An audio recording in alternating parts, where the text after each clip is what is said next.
Wel, croeso i chi'n ymuno â ni heddi i siarad am elfen newydd, trydydd elfen Cronfa Cymru Actif. A gyda mi i ateb rai cwestiynau am y Gronfa a sut bydd yr holl beth yn gweithio, mae Owen Hathaway, cyfarwyddwr cynorthwyol yn Chwaraeon Cymru, a Kerry Richards a Richard Lawrence o dîm buddsoddiadau Chwaraeon Cymru. Gret i gael chi gyd fan hyn heddi, a Owen, na i ddechrau gyda ti. Os allai ti jyst rhoi syniad i ni yn gwmws beth yw'r elfen newydd yma o'r Gronfa a pham a sut mae'r cyllid newydd hyn wedi cael ei greu.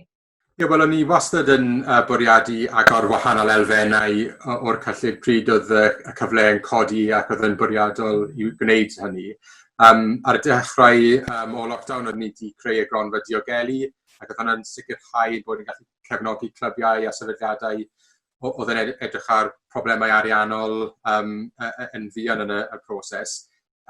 Yn sydyn wedyn ar ôl amser, nath ni agor elfen paratoi, a roedd hwnna wedyn i helpu clybiau i wneud eu gweithgareddau yn diogel ac ymateb i canllawiau newydd oedd yn dod allan. Nawr ni mewn sefyllfa i edrych ar draws y sgeli i gweld beth fwy o cefnogaeth allan ni roi. Ni'n agor y trydydd elfen yma nawr mwyn sicrhau mae yna fwy o cefnogaeth, fwy o arian yn mynd mewn i'r sefyllfa, mynd mewn i'r sector, yn amser pryd mae'n wir angen. Ond ni'n sicr yn dal i cadarnhau fod mae'r ddau elfen arall dal i mynd hefyd. Felly mae yna naw swit o wahanol beth mae pobl yn gallu dod fewn at mwyn sicrhau mae'r cefnogaeth ariannol yna ar gael i'r sector. A beth yn gwmws byddwch chi'n edrych amdano yn y ceisiadau yma? Wel, bydd rhaid i'r ceisiadau fanylu a sut bydden nhw'n cyfrannu o le un o 3 maes ffocws sy'n allweddol i'r cronfa yma. Mae rhain yn mynd i'r afel ag inequalities, felly sut mae wahanol ceisi yn mynd i gallu cefnogi grwpiau sydd falle ddim yn mor amlwg yn chwaraeon yng Nghymru, so lle rifedd ethnig, menywod y merched, ardaloedd dlawd ac yn y blaen. Yn ail canolydwyedd, felly sut mae'r cais yn mynd i gallu sicrhau mae yna sefydlogrwydd ar gyfer clwbiau yn y hir dymor, sut bydden nhw'n gallu darparu cefnogaeth i sicrhau mae clwb yn gallu weithredu dros y hir dymor. Ac yn olaf arloesoedd, so felly ni mewn pandemig, mae yna problemau ar hyn o bryd, ond mae yna hefyd cyfleoedd, so ni eisiau gweld pa fath o ceisi sy'n mynd i dod i mewn gan clybiau sydd yn edrych am y ffordd wahanol maen nhw'n mynd i darparu activity, y ffordd wahanol falle maen nhw'n mynd ati i wneud chwaraeon, neu y ffordd wahanol maen nhw'n mynd ati i denu pobl newydd i fewn i'r sefyllfa hefyd. A Kerry, na i ddod ato ti nesaf. Pam fydd rhywun yn gwneud cais, faint o wybodaeth i chi'n disgwyl i nhw gynnwys ar y 3 maes hyn sy'n yn y cais? Mae rhaid i ymgeiswyr ddangos yn glir sut a pham mae'r cais yn targedu un o'r 3 prif criteria. Yn amlwg mae Chwaraeon Cymru ond yn gallu gweithio o'r gwybodaeth sydd ar y ffurflen gais. Os nag yw'r ffurflen gais yn cynnwys y gwybodaeth priodol, mae'n debyg ni chaiff y grant ei wobrwyo. Mae'r ffurflen gais yn gyfuniad o gwestiynau caeedig a chwestiynau agored. Does yna ddim un ffordd ddelfrydol o gwblhau ffurflen gais, a mae rhaid bod ymgeiswyr yn ffindo'r cydbwysedd rhwng ansawdd a digon o gynnwys. Yn amlwg, os mae ymgeisydd yn gwneud grant eitha bach, eitha syml, falle does dim angen yr un nifer o eiriau i gymaru â grant mwy neu grant fwy cymleth, ond i drio'r ffindo'r cydbwysedd yna rhwng y gwybodaeth priodol, ond ddim ysgrifennu mwyn ysgrifennu. A pwy yn gwmws sy'n gallu wneud cais a pwy sy'n ddim yn gallu wneud cais? A beth os mae'r clwb neu'r gweithgaredd wedi derbyn grant Cronfa Cymru Actif yn barod eleni? Felly, yn debyg i'r elfennau presennol o'r Gronfa, mae'r elfen cynnydd ond ar agor i ymgeiswyr nid ar elw. Mae hwnna'n bwysig i grybwyll yna. Yn ogystal, dyw'r Gronfa ddim ar agor i unrhyw glwb, corff neu gymdeithas sydd yn ynghlwm â chorff addysgol, fel ysgol, coleg neu brifysgol. Mae hefyd yn bwysig i bwysleisio bod gan yr hawl i ymgeiswyr sydd yn barod wedi derbyn grant ar gyfer diogelu neu baratoi, neu'r ddau, mae hawl gyda nhw wneud cais ar gyfer grant cynnydd. A efallai bydd lot o bobl yn gweld hwn fel grant datblygu, ond beth sy'n wahanol am y gronfa yma?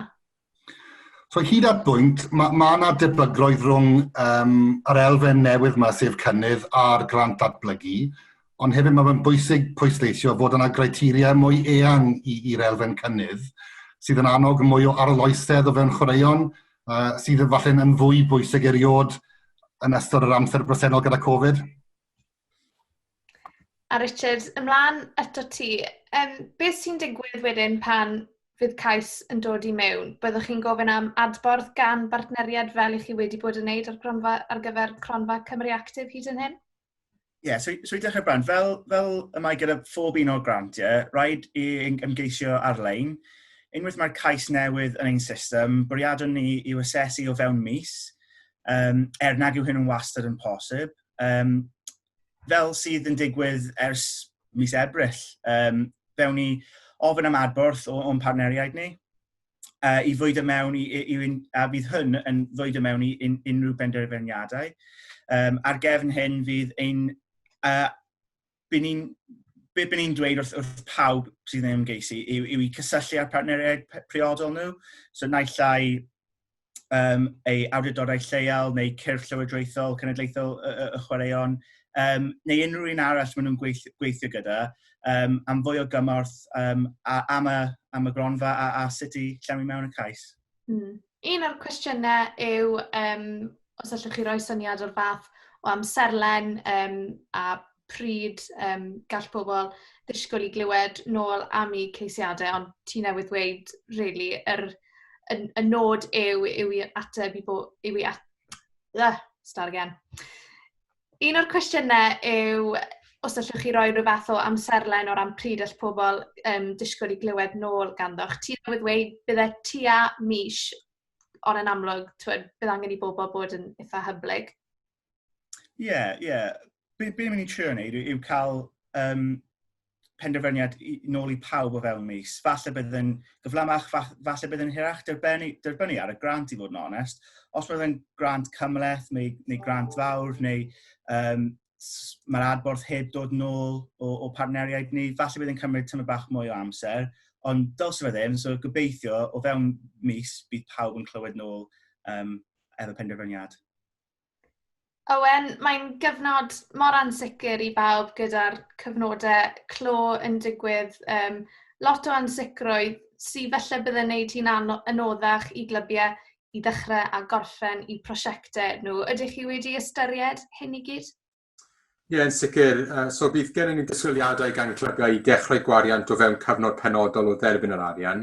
Rydyn hefyd yn disgwyl i clybiau i gwblhau'r gwariant o fewn cyfnod amserol a bydd hynny'n cael ei arwain ychydig gan natur y ceisiadau.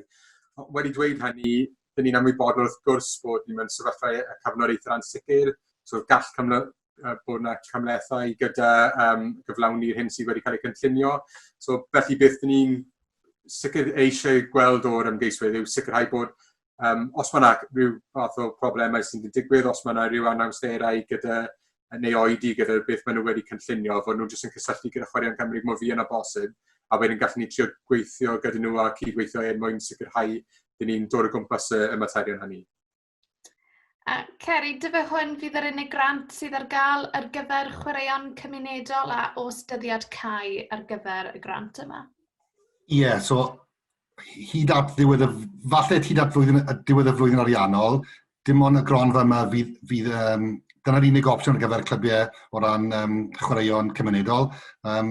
Fel wedyn ni, mae'r ddau elfen greiddiol, diogelu a paratoi dal ar agor. Felly mae yna 3 opsiwn i glybiau i wneud cais, dibynnu ar ble maen nhw o ran y Covid a'r chwaraeon a beth nhw am wneud. Ac o ran dyddiad cau, ni wedi crybwyll dydd Gwener y 12fed o fis Chwefror, jyst oherwydd gyda diwedd y flwyddyn ariannol mewn golwg. A beth os yw partner neu rhywun yn gwylio yn ansicr o rhywbeth, neu os gan rhywun gwestiwn, ble allan nhw fynd, beth sydd ar gael i helpu nhw? Wel, dyn ni wedi creu FAQs, dyn ni'n credu gobeithio dyn ni wedi cyfro pob cwestiwn posib o ran y natur beth dyn ni wedi rhoi fanna. Felly, bydd y holl manylion ar y wefan. Dyn ni hefyd yn derbyn cwestiynau fewn trwy portal ar y wefan. Os ydych chi'n partner sydd yn gweithio gyda Chwaraeon Cymru, cael ymlaen i cael y sgyrsi yna gyda'r pobl ydych chi'n cydweithio gyda mwyn deall beth yn union mae angen i'r clwbiau wneud, mwyn herio'r clwbiau yna hefyd i meddwl am sut maen nhw'n targedu y rannau allweddol o'r Cronfa hefyd, a sut maen nhw'n gallu sicrhau mae'r fath o ceisiadau maen nhw'n wneud yn mynd i cael eu cefnogi, ac os dyna beth ni eisiau gweld ar diwedd y dydd.